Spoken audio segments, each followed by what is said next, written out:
자, 4월 17일 금요일 아침입니다. 오늘 하나님께서 우리 주시는 말씀은 창세기 6장입니다. 창세기 6장 3절부터 4절까지의 말씀입니다. 창세기 6장 3절과 4절 말씀, 먼저 6장 3절 말씀을 읽어보겠습니다. 여호와께서 이르시되 나의 영이 영원히 사람과 함께 하지 아니하리니 이는 그들이 육신이 됨이라. 그러나 그들의 날은 120년이 되리라 하시니라. 아멘. 자, 오늘 본문에 나오는 하나님의 반응은 앞서 나왔던 하나님의 아들들과 사람의 딸들의 연합이 부정적이라는 사실을 보여주는 그런 결과라고 할 수 있어요. 그리고 하나님께서는 이들의 연합에 대해서 심판 선고를 내리고 계신 것이에요. 먼저 여기서 나의 영이 할 때 영은 여러분 이제 영이라는 말을 한번 창세기에서 많이 처음부터 나오는데 히브리어로 루아흐라고 하는 말이죠. 한 번쯤 들어보셨을 겁니다. 하나님의 영, 즉 성령을 가리키는 말이죠. 그런데 그 밖에 다양한 의미를 가지고 사용됩니다. 즉 인간의 영혼, 또 생명, 생기, 바람, 이 사도행전에 나오는 성령의 바람을 할 때 그 바람을 얘기하죠. 그래서 여기서 그냥 나의 영이 하는 것, 그거 하나만 단어만 보면 이게 무엇을 가리킬까 하고 여러 가지 견해를 말할 수가 있어요. 문맥상으로 볼 때 이 문맥이라는 것이, 컨텍스트라는 것이 굉장히 이 해석할 때 중요하지 않습니까? 이 문맥상으로 볼 때는 타락한 인간을 향해서 하나님께서 홍수 심판으로 생명을 다 멸절할 것을 예언한 구절이 바로 오늘 본문이기 때문에 이 영은 하나님의 생명력으로 이해하는 것이 좋을 듯 싶습니다. 즉 본절은 창조시 인간을 비롯하여 모든 생물에게 생명을 주신 하나님께서 생명을 도로 찾아가실 것을 예언한 것으로 그렇게 보게 되는 것입니다. 자, 이 여호와께서 이르시되 나의 영이 영원히 사람과 함께 하지 아니하는다 그랬어요. 직역하면 나의 영은 사람 안에 머물지 않겠다 하는 그런 의미란 말이에요. 즉 하나님께서는 생명을 거두어 가실 것을 엄정하게 선포하시는 것이에요. 과거 노아 시대의 사람들에게 뿐만 아니라 장차 하나님의 심판대 앞에 서게 될 모든 죄인들에게도 이와 같은 말씀은 동일하게 선포될 것입니다.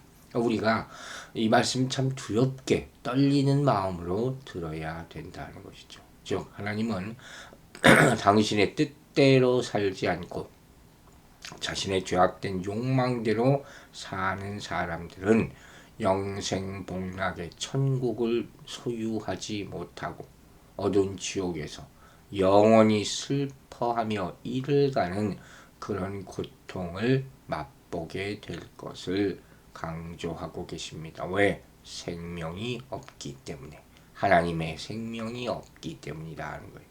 계속해서 본문은 이는 그들이 육신이 됨이라 라고 하나님께서 사람들에게서 생명을 거두어 가시는 이유를 밝히고 있습니다. 여기서 말하는 육신은 히브리어 바사르라는 것이에요. 이 육신은 여러 가지 의미로 쓰이는 단어 중에 또 한 가지 하나입니다. 먼저 일반적으로 사람의 삶이나 살, 짐승의 살, 육체 바디죠. 신체 한 부분을 이루는 몸을 의미할 때 바로 육신이라고 우리가 일반적으로 표현을 합니다. 또 하나는 인간의 영혼, 마음과 대조되는 물질적인 면을 나타내는데 바로 육신 이런 표현을 하죠. 영혼과 대조되는 그런 의미로. 또 한 가지는 죄의 영향을 받아 더럽게 타락했고 또 범죄의 가능성을 항상 지니며 살고 있는 인간, 바로 죄된 육신, 이런 몸이죠. 이런 의미로도 사용됐다 하는 것이죠. 그렇다면 본문에서 육신이 되었다는 것은 어떤 의미에 해당하겠습니까? 마지막이에요. 바로 범죄할 가능성을 항상 지니며 살고 있는 인간의 모습을 말하는 것이라는 거예요. 즉 하나님의 형상대로 창조되어서 영혼을 지니게 된 인간이 이제 하나님과 친밀하게 교류하며 하나님의 뜻을 이루는 삶을 살지 못하고 육체의 정욕 따라 범죄하며 살고 있다 하는 것을 상징적으로 보여주는 그런 말씀이라는 것입니다. 여러분, 성도들은 항상 육체의 소욕으로 불타는 자신의 몸을 쳐야 돼요. 그래서 하나님의 말씀에 복종케 해야지 결국 하나님의 엄정한 심판으로부터 벗어날 수 있다 하는 것을 명심해야 할 것입니다. 고린도전서 15장 50절에 이렇게 말합니다. 형제들아 내가 이것을 말하노니 혈과 육은 하나님 나라를 유업으로 받을 수 없고 또한 썩은 것은 썩지 아니할 것을 유업으로 받지 못하느니라. 아멘으로 받으시기 바랍니다. 그들의 날은 120년이 되리라 이렇게 얘기했어요. 자, 직역하면 그것들은 이 120년이 그들의 날들이 될 것이다 하는 그런 뜻이에요. 여기서 말하는 그들은 누구겠습니까? 먼저 바로 노아 당시 인류를 대변하는 모든 사람들, 바로 그들이죠. 날들은 120년이 되었다. 즉, 이 말씀은 우리가 조심해야 되는 게 한 인간의 수명이 120년으로 정해져 있다 하는 것이 아니에요. 여기서 이 말은 인류에게 심판을 120년 동안 보류해 주겠다 하는 그런 의미로 우리가 해석해야 된다는 거죠. 즉, 홍수계보에서도 120세가 넘는 자들이 여전히 계속 나타나는 것을 볼 때 본문이 인간의 수명이 120세로 정해졌다 하는 것을 이야기하는 것은 아니라는 것을 여러분들이 잘 분별해야 할 것입니다. 다시 말해서 이 말씀은 하나님께서 인간이 부패하여 심판을 받을 수밖에 없는 지경에 지금 이르렀지만 당장 심판하지 않으시고 회개할 기회를 주신 것으로 이렇게 깨달아야 될 줄로 믿습니다. 한편 바꾸어 말하면 이 기간은 노아에게는 하나님의 홍수 심판을 대비하는 그런 기간이 될 수 있는 것이죠. 즉 노아는 이 기간 동안에 사람들에게 하나님의 심판을 경고하며 회개를 촉구하고 그 시간 동안 방주를 지음으로 하나님의 홍수 심판을 대비했다는 것을 우리는 알 수 있습니다. 자, 100년이 넘는 기간 동안 홍수가 올 것을 말했다는 것이죠. 네, 그럼에도 불구하고 어떤 사람도 회개하여 구원받지 못하였다. 단지 노아의 가족 8명만 구원받았다는 사실은 하나님께서 이렇게 심판을 유보해 주신 자비에도 불구하고 죄에 푹 빠져 있었던 당시 사람들의 완악한 모습을 우리가 발견할 수가 있는 것이 참으로 안타까운 일이죠. 회개하고 예수 그리스도를 믿으라 하는 외침 있음에도 불구하고 오히려 조롱하는 현 시대의 그런 세태를 보여주는 그런 모습이 나타나고 있는 것입니다. 이제 4절 말씀 보겠습니다. 창세기 6장 4절입니다. 당시에 땅에는 네피림이 있었고 그 후에도 하나님의 아들들이 사람의 딸들에게로 들어와 자식을 낳았으니 그들은 용사라 고대의 명성이 있는 사람들이었더라. 오늘 본문도 여러 가지 논란이 많은 그런 말씀이에요.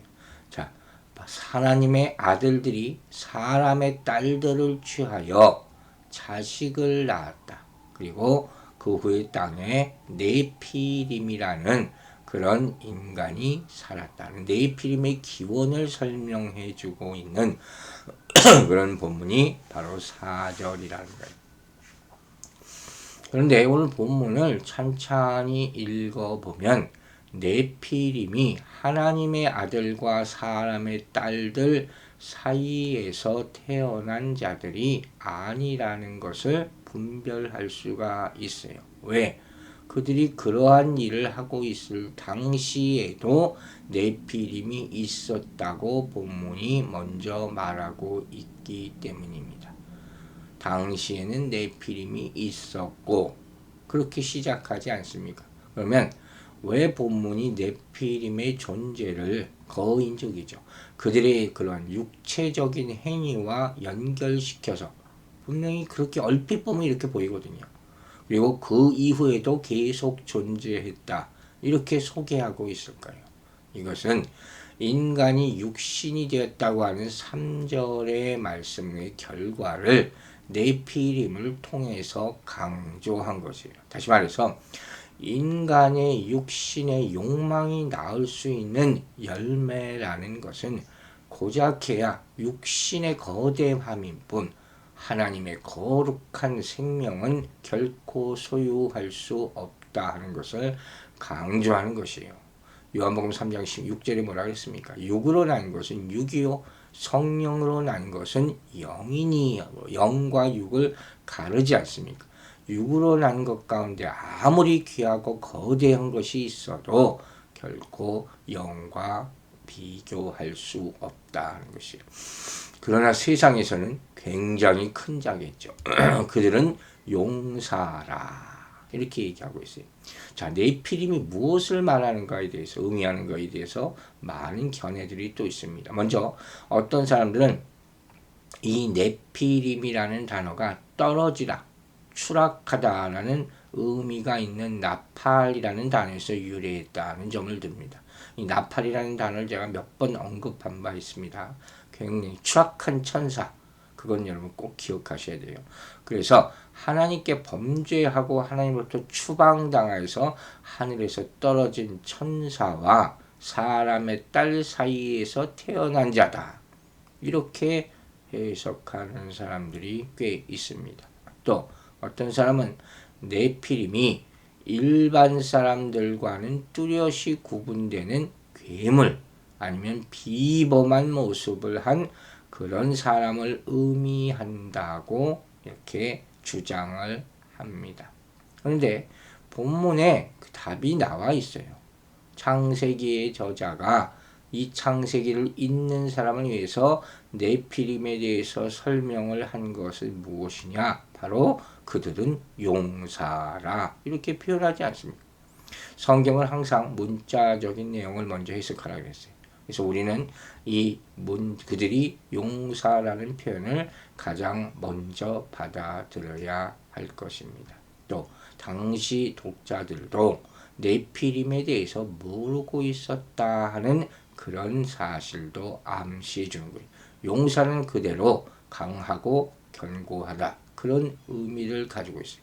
여러분 본데 네피림은 힘이 세고 머리가 뛰어나서 다른 사람들을 지도하는 위치에 있었던 그런 자였다 하는 것을 우리가 추정해 볼 수가 있습니다. 또 헬라 구약 성경이죠. 70인용 셉트위전트라고 그러죠. 또 라틴어 성경인 멀게이트요. 그리고 킹제임스 버전 같은 본문을 보면 거인으로 이것을 해석했어요. 그것도 크게 틀리지 않다고 생각을 합니다. 또한 민수기 13장에 가보면 아낙자손의 거대함을 보고 이스라엘이 가나안 땅 침공할 때를 말하는 거예요. 그들을 보고 네피림의 후손이다 이런 은유적인 표현을 쓰거든요. 그래서 그들이 굉장히 덩치가 체격이 큰 자들이었음을 우리가 알 수가 있는 것입니다. 또한 그 뒤에 이런 말이 나옵니다. 그들은 명성이 있는 사람들이었다. 고대의 명성이 있는 사람들. 명성이 있다는 것은 뭡니까? 이름만 들어도 알 수 있을 만큼 잘 알려진 인물, 바로 이들이 명성이 있다는 것이에요. 그런데 여기서 명성이 있다는 것은 좋은 의미로 명성이 있다는 것이 아니라 악명이 높다는 거예요. 악행을 행함으로 사람들의 입에 오르내렸던 사람들이었을 것이다. 즉 강한 힘과 뛰어난 능력, 머리도 좋았을 거예요. 재산도 모으고 군대도 모으고 그러면서 사람들에게 공포감을 주었던 자들이 바로 네피림이었다 하는 것이에요.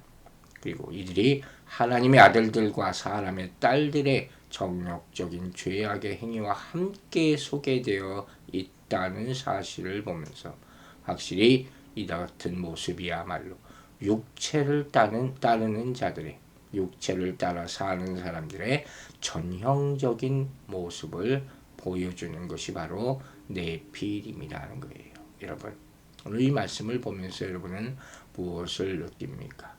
하나님에 속한 사람들은 이 육신의 정욕을 따라가지 말아야 합니다. 그리고 그 육신을 자랑하지 말아야 될 줄로 믿으시기 바랍니다. 사람은 쉽게 이렇게 됩니다. 육신의 정욕과 이생의 자랑을 따라가기가 쉽다 하는 것입니다. 셋의 자손은 처음에 출발할 때는 하나님에 의지하면서 가인의 자손과 분명히 다른 삶을 살았습니다.